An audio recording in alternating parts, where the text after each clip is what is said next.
Le schéma tactique est en place, la stratégie a été analysée et est prête à se déployer. Jeff est sur le terrain comme titulaire, nous sommes prêts. Bienvenue dans le podcast Bleu, Blanc, Noir.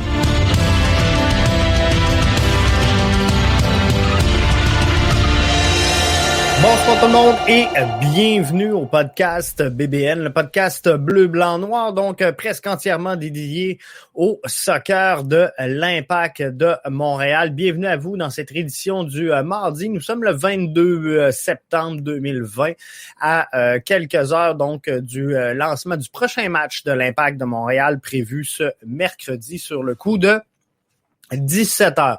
On a tourné la page donc sur un épisode triste de Romell Quioto et cette défaite donc lors de la dernière rencontre pour les hommes de Thierry Henry. Et si je suis pas revenu hier, c'est que je pense sincèrement qu'on a fait le tour de la question lors du dernier débrief et le mot qui revient, le mot qui est sur toutes les lèvres est bien sûr discipline. Discipline, c'est ce qu'il faudra retenir dans le clan de l'Impact de Montréal pour connaître du succès dans les prochaines rencontres et principalement demain soir face aux Revs.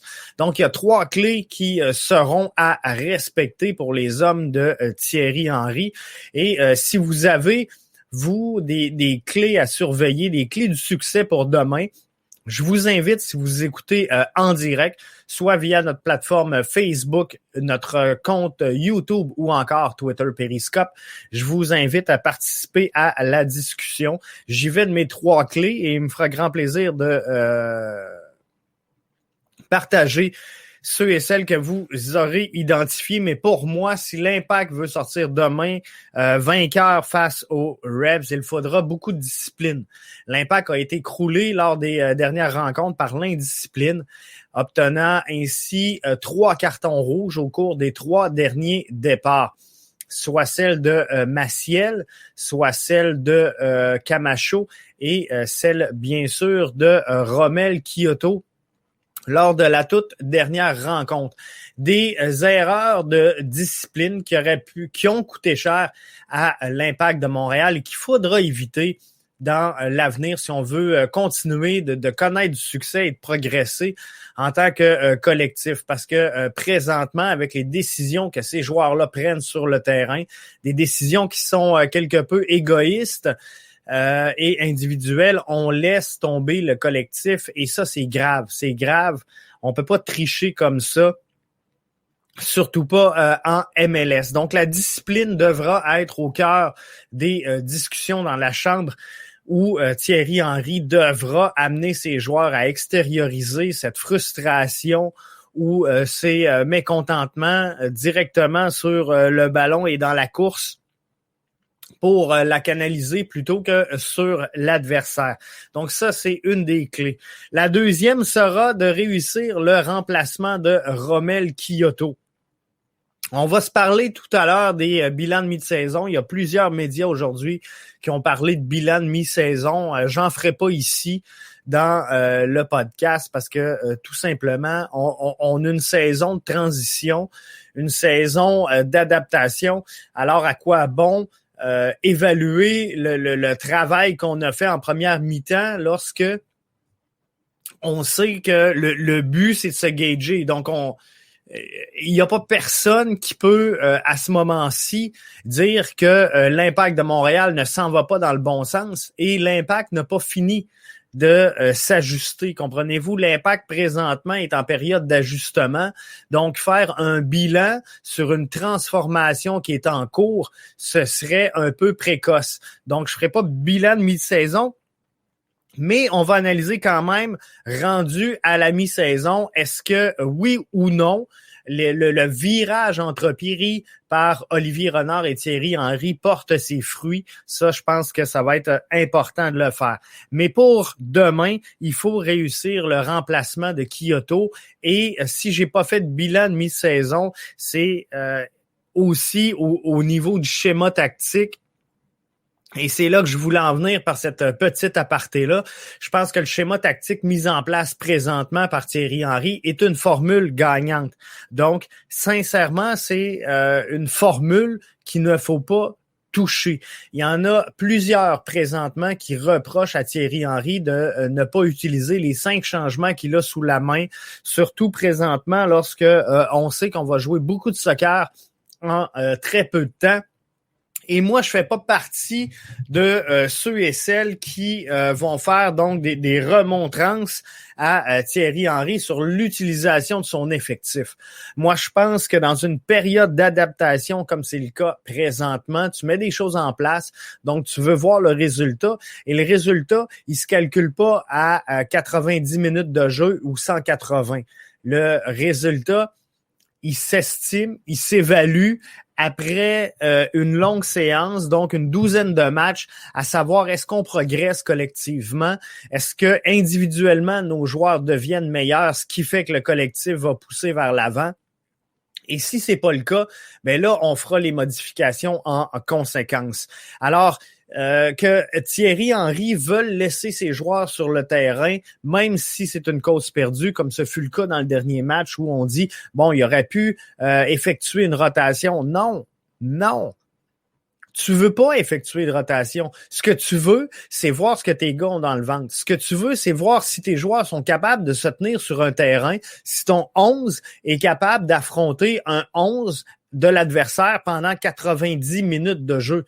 Donc, si à chaque fois qu'il t'arrive un pépin dans un match, et là, on parle des 3 derniers matchs là, où on s'est défendu à 10 contre 11, ben tu veux pas voir ta profondeur. C'est pas ça que tu cherches à évaluer présentement. Parce qu'avant d'évaluer la profondeur d'une équipe, d'une formation, faut que tu saches qu'est-ce que tu vaux sur le terrain.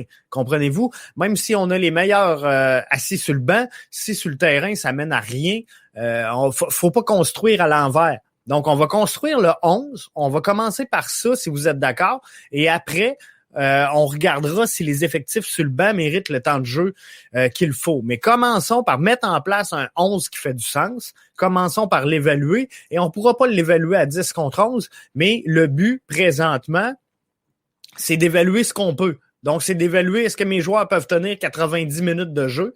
Est-ce qu'ils sont capables de m'offrir une bonne performance aux 3 jours?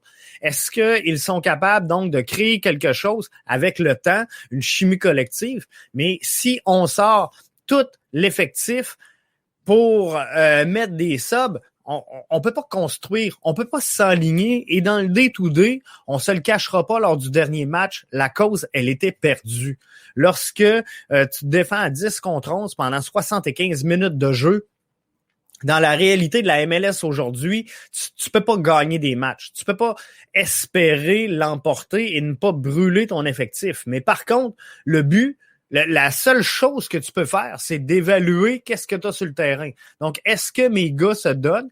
Est-ce qu'ils font la bonne chose? Est-ce qu'ils prennent les bonnes décisions? Est-ce qu'ils se développent bien? Est-ce que collectivement, on apporte les bonnes choses? Alors ça, c'est la deuxième clé à faire, de maintenir le 11 et de réussir le remplacement de Kyoto dans cette réalité-là. Il y en a plein. J'en ai vu passer des suggestions de 11 pour demain où on redescend à piètre, là, on bouge un autre, on en rentre un. Non, fais du poste pour poste demain pour le remplacement de Romell Kyoto qui sera sous le coup d'une suspension. Donc ça va être super important. Le choix, 3e clé pour demain, le choix de Thierry Henry dans la charnière centrale. Et celle-là, sincèrement, s'il y a un constat d'échec à faire présentement sur qu'est-ce qui se passe avec le collectif, je suis obligé de vous dire que au niveau de la défensive, on a 2 problèmes. On en a un en charnière centrale et on en a un sur le corridor gauche. Donc, faudra prendre des décisions en conséquence. Qu'est-ce qu'on fait avec ces absences-là et comment qu'on y remédie? Demain, c'est le retour de Camacho. La job de Thierry Henry, puis je le sais là qu'on a des fans qui sont fâchés, qui sont choqués, et je fais partie de ceux qui espèrent ne pas revoir Camacho. Avec l'Impact de Montréal, il a coûté tellement cher, il a tellement manqué à son travail que j'ai abandonné dans le cas de Camacho. Par contre, demain, il y a un match. Demain, il faut le gagner. Le calendrier est sorti, vous l'avez tout vu. Je vous le donnerai pas en détail ce soir là parce que ça devient long et redondant, mais on va s'en parler de toute façon au fur et à mesure qu'il va avancer. Ce calendrier-là. Mais demain, il y a un match. Demain, on affronte les Revs. Demain, on veut gagner. Demain, on veut ramasser 3 points au classement. Donc, c'est quoi la meilleure option? Sur nos 4 défenseurs présentement, là, on a Binks, qui est indiscutable. On a à droite Zachary Broguillard, indiscutable. Sur la gauche, ça fait pas le travail. On a Raitala, on a Corrales, mais ça fait pas le travail ni un ni l'autre. On attend Mustafa Kiza, mais en attendant, faut trouver qu'est-ce qu'on fait avec le corridor gauche. Et on va le faire. On va le trouver. Mais avant, il faut régler qui qu'on met à côté de Binks. Et la question, elle est là. Est-ce qu'on fait confiance à Waterman? Parce que Thierry Henry, souvenez-vous, au dernier match, nous a envoyé un signe avec l'introduction de Karifa Yao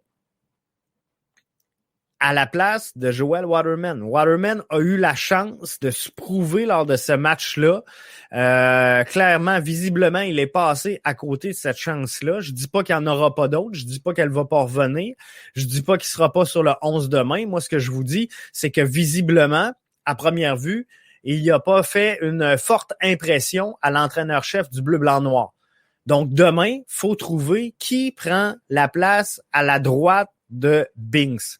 Est-ce qu'on y va? Je vous donne les options comme ça, là. Est-ce qu'on y retourne avec Waterman? Est-ce qu'on y va avec Karifa Yao? Est-ce qu'on rentre Papi Fanny? Ou est-ce qu'on remet Camacho? Je le sais qu'il y en a d'entre vous qui sont fâchés après Camacho. Mais demain, il y a un match. Je le rappelle, je suis tannant. Demain, il y a un match. Demain, on vise la victoire. Demain, on veut amasser 3 points au classement de la MLS. La question, la tête froide, les émotions mises de côté, quel est le meilleur élément à insérer à la droite de Binks? Est-ce que c'est Rod Fanny? Est-ce que c'est Camacho? Est-ce que c'est Karifa Yao? Est-ce que c'est Joel Waterman? L'autre option, c'est de mettre Raitala et Corrales sur la gauche. Mais moi, je vous le dis, demandez-moi pas, Jeff, c'est quoi ton 11 pour demain? On revient-tu en 4-3-3, en 4-2-3-1? Non, je ne touche à rien. L'Impact va bien, l'Impact progresse, l'Impact joue vers l'avant, mais visiblement, il y a un problème présentement en défensive. Et le problème, c'est pas Binks, et le problème, ce n'est pas Zachary Broguillard. Donc, dites-moi pas qu'on sort Broguillard pour mettre Karifa Yao. Non. Broguillard va bien. Pourquoi toucher une formule gagnante? Il va bien, il est là, il est seté. Le problème, à gauche, Raitala, Corrales, ça ne fonctionne pas. On a essayé les deux, ça marche pas. J'ai longtemps suggéré Lassi Lapalainen. Visiblement, ça n'a pas l'air d'être d'un carton de Thierry Henry. Mais les deux options, c'est quoi? Sur la gauche, c'est Corrales ou Raitala. Donc, là, la question, la troisième clé demain, c'est de se demander qui est le meilleur en défensive centrale pour mettre la main sur cette victoire-là, pour aller chercher les 3 points contre les Revs. C'est juste ça qu'on a à se demander. C'est que ça. Facile de même. Donc, les 3 clés, je les rappelle. La discipline, réussir le remplacement de Kyoto et le choix dans la charnière centrale. 3 éléments clés pour la rencontre de demain soir disputée à 17h. Bilan de mi-saison, j'en ai vu passer partout. Là, tout le monde spinait ça aujourd'hui. On fait le bilan de mi-saison, J'adore faire des bilans. J'adore faire des post-mortem. J'en fais à tous les jours au bureau. Par contre, pour faire des bilans, pour faire des post-mortem, pour faire des analyses, il y a un moment bien précis pour le faire. Et comment qu'on ferait tous un bilan de mi-saison aujourd'hui? On est dans une saison de transition. On est dans une saison où il faut donner du temps à l'entraîneur pour amener son effectif là où il le veut. Thierry Henry a fait un camp de pré-saison qui n'a pas super bien été, on va se le dire, on ne se fera pas de cachette, c'était difficile. Mais il a identifié des éléments, des phases de jeu, des séquences, des techniques, des joueurs.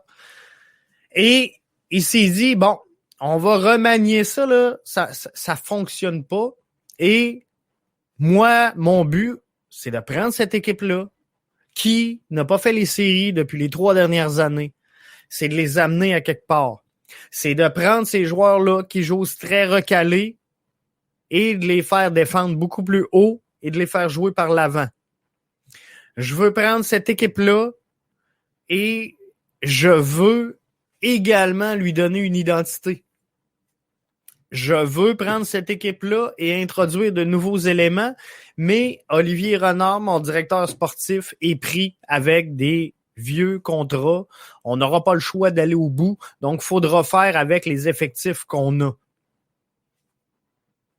C'est comme ça qu'elle débute la saison MLS de l'Impact de Montréal. Et là, il y en a qui disent, bon, 12 matchs de fête, faudrait tracer un bilan. Bilan de quoi? On est en plein milieu de cette transformation-là si on n'est pas au début.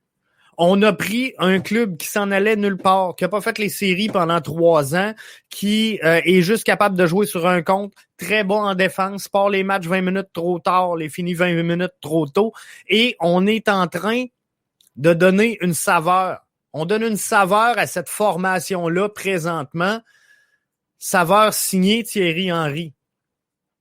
On peut-tu donner plus que 12 matchs avant de poser un bilan?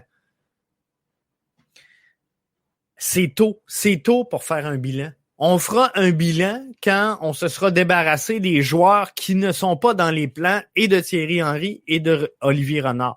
Quand Olivier Renard et Thierry Henry diront l'effectif qu'on a aujourd'hui, avec le banc qu'on a aujourd'hui, c'est exactement ce qu'on voulait. On a en place les éléments qu'on pense être bons pour mener à bien le projet sportif qui est l'Impact de Montréal. D'ici là, gang, analysons, regardons, on s'en va-tu dans le bon sens, on progresse-tu, on est-tu mieux? Mais tabarouette, parlez-moi pas de bilan de mi-saison. C'est pas le temps de faire un bilan. On a 12 matchs de jouer, gang. Comment tu veux évaluer le travail d'un entraîneur-chef après 12 matchs? C'est ridicule de le faire. C'est ridicule. Donc, bilan de mi-saison, il n'y en aura pas. Moi, ce que je vous dis, c'est que clairement, si vous écoutez les matchs, si vous suivez les matchs, l'Impact s'en va dans le bon sens. Mais on est encore au début de cette transformation-là. Donc, j'en ai pas.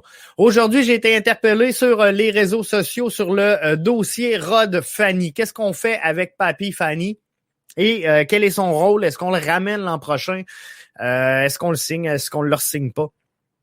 Est-ce qu'on l'envoie entraîneur avec l'académie? Bref, on se le cachera pas, gang. Rod Fanny en est à ses derniers tours de piste.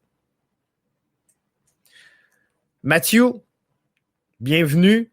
Mathieu qui se joint à nous donc via la plateforme YouTube et qui y va de son commentaire. Vous pouvez faire pareil, hein, si vous êtes là, vous écoutez, gênez-vous pas. C'est vrai que le bilan de saison semble un peu inutile cette année.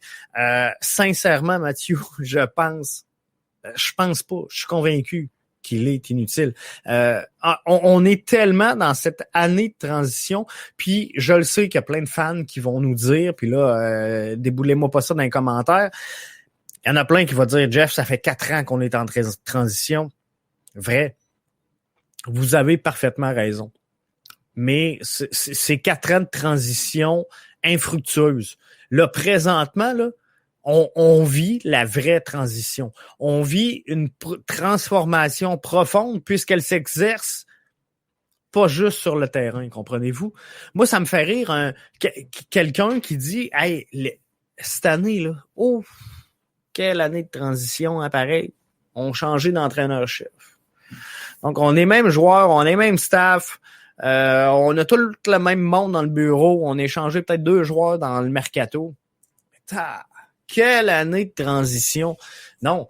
Là, on a ébranlé la structure chez l'Impact de Montréal. On a amené Olivier Renard, on a amené Kevin Gilmore, on a amené Thierry Henry, on a scrappé ce qui se faisait à l'académie, on a renvoyé le directeur de l'académie, on a mis un autre, on a pris l'académie, on a formé tout ça, on a envoyé ça en U23 et finalement, là, ça doit travailler fort en tabarouette dans les bureaux de l'Impact présentement. On est en train de créer quelque chose et ça, là, ça, c'est une année de transition. Ça, c'est une année de transformation. Là, on peut dire que l'Impact s'est donné une ligne, puis qu'ils y vont. Comprenez-vous? Moi, pour une fois, je sens que cette transformation-là, elle s'opère. Thierry Henry semble faire moins confiance en Rod Fanny depuis le tournoi MLS is back. On était rendu donc à parler au rôle de Rod Fanny. Mathieu qui me ramène à l'ordre et qui me ramène dans mon sujet. Merci Mathieu. Rod Fanny, effectivement, Thierry Henry semble faire moins confiance en Rod Fanny. Moi, ce que je vois de Rod Fanny et ce que je veux voir de Rod Fanny présentement, il sait le gars qui est à ses derniers tours de piste. Hein? On se le cachera pas, là, à l'âge qu'il a, il y en a plus de faits qu'il y en a à faire en termes de carrière sportive et il le sait très bien, Rod Fanny. Donc, moi, ce que je veux, c'est que Rod Fanny aide dans son développement, dans sa prise en charge, dans son analyse, dans sa vision de jeu, dans son QI soccer, aide le développement de jeunes comme Waterman, comme Karifa Yao, comme Binks. Et le travail pour moi de Rod Fanny n'est pas à faire sur le terrain avec le 11. Il est à faire à l'entraînement, au développement. Et c'est là qu'on ajuste et qu'on peaufine des choses. Moi, ce que je m'attends et ce que je veux voir de Rod Fanny, puis je le sais que c'est plate pour le gars parce que ça lui donne pas des départs en MLS, ça lui donne pas la chance de jouer sur le terrain, mais c'est de voir Karifa Yao faire une erreur à l'entraînement et de dire, regarde, si tu aurais pris tel geste, tel mouvement, peut-être que tu aurais été mieux. Tu aurais pu ralentir le joueur adverse et couper éventuellement une ligne de passe si tu savais que ta course n'était pas assez rapide pour rattraper l'autre joueur. Tu aurais pu faire telle affaire, tu aurais pu, regarde ici, des fois, là, juste pour rentrer dans la tête du joueur, un petit coup sur le chandail en passant, tu aurais pu te le permettre dans telle situation où juste accrocher le derrière de ses crampons. Comprenez-vous, là, les trucs du métier là, en défensive, il y en a plein. Là, et c'est ça que je m'attends. Un rôle de développement, et ça, ben, on le verra pas sur le terrain, mais ce rôle-là, il est crucial et il est important. Pour moi, à mes yeux, et c'est le rôle, donc, pour moi, de Rod Fanny. je m'éteins énormément. Il me reste 5 minutes. Je veux pas dépasser la 30 minutes. Match de demain, donc, face aux Revs. On termine avec ce bloc-là. Une seule victoire pour les Revs dans leurs 5 derniers départs. Cette victoire, elle était obtenue aux mains du Fire de Chicago le 6 septembre dernier. Ce qu'on risque de voir dans le cas des Revs demain, c'est un 4-2-3-1. C'est la formation que semble endosser à tout le moins la formation de la Nouvelle-Angleterre par les temps qui courent, peut-être des ajustements en vue, mais c'est ce à quoi ça risque de ressembler. On devrait voir un 4-2-3-1 et dans ce 4-2-3-1-là, faudra faire attention au défenseur latéral gauche, Alexander Butner, qui connaît quand même relativement une bonne saison dans les circonstances actuelles, fait du bon travail et fait partie donc de ce qu'on pourrait appeler là un défenseur latéral qui a certaines qualités qu'on va dire modernes. Donc on peut le retrouver quand même relativement haut sur le terrain, Alexander Butner, et vous allez voir là sa zone forte. Où ce qu'on risque de le voir le plus, c'est, j'ai pas eu le temps de vous préparer des infographies, mais où ce qu'on va le voir le plus, c'est dans le couloir extérieur gauche, donc entre le rond central et la boxe. C'est son terrain de jeu se situe là normalement. Donc, je vous dirais entre, question de vous donner une aperçu là, entre Saphir Taider et ce qui sera devant lui. C'est là qu'on devrait voir le plus gros du travail de ce défenseur latéral-là. Donc, faudra surveiller. Faudra également, surveiller le travail de Teal Bunbury, qui connaît du bon soccer, lui également, sur la gauche, et devrait se tenir dans le même secteur donc que Butner, et c'est à ça que l'Impact de Montréal doit faire attention, parce qu'on peut facilement se faire prendre en surnombre et être porté donc à briser les lignes, que ce soit la ligne de milieu ou encore briser la ligne de défensive. Donc, faudra faire attention parce que les deux, ils se tiennent toujours un pas loin de l'autre dans cette zone-là, et faudra donc faire attention dans ce 4-2-3-1. L'autre point qui sera à surveiller, c'est Buchanan également. Un petit peu la même job que Butner, mais sur la droite. Mais lui, il se situe vraiment plus haut sur le terrain. Donc, on le voit, lui, à l'entrée de la boxe, entre la boxe et le couloir, ou tout juste là sur le coin de la boxe. Donc, vous allez voir, c'est un joueur qui, j'appelle ça fait la banane, là, mais va jouer entre le corridor et le haut de la boxe. Donc, c'est sa zone de prédilection. Il faudra faire attention pour pas lui donner des ballons qui seront fort intéressants. Et ces ballons-là, ils vont arriver d'où? Ils vont arriver du pied d'Andrew Farrell, défenseur de la charnière centrale du côté droit. Un défenseur qui est porté, donc, malgré sa position de défenseur central, qu'on voit un petit peu plus bas souvent, mais n'a pas peur donc de dépasser la ligne du milieu, toujours sur le couloir droit, donc entre le rond central et le corridor extérieur. Faudra surveiller, c'est sa zone de prédilection pour aller justement remettre des ballons sur Buchanan. Donc, c'est vraiment ce qui sera à observer demain pour l'Impact de Montréal. Donc, en terminant, je vous rappelle que le match a été déplacé, hein, donc fiez-vous pas trop. Je ne sais pas si c'est ajusté, mais fiez-vous pas nécessairement à vos applications, que ce soit MLS ou l'Impact de Montréal. Ils étaient pas toutes bonnes. Ils les ont peut-être mis à jour, mais cette semaine, c'était pas tout bon. Mais le match est bel et bien à 17h. Donc, en terminant, les 3 clés pour réussir le match de demain: la discipline, remplacer Kyoto et faire le bon choix dans la charnière centrale. Demain, on se retrouve pourquoi? le débrief. Le débrief, gang, tout de suite après la rencontre. On va être là, on va être en direct avec vous pour analyser la performance ou la contre-performance de l'Impact de Montréal. Chose sûre, j'espère ne pas débriefer sur un carton rouge de l'Impact de Montréal. Bonne soirée, tout le monde.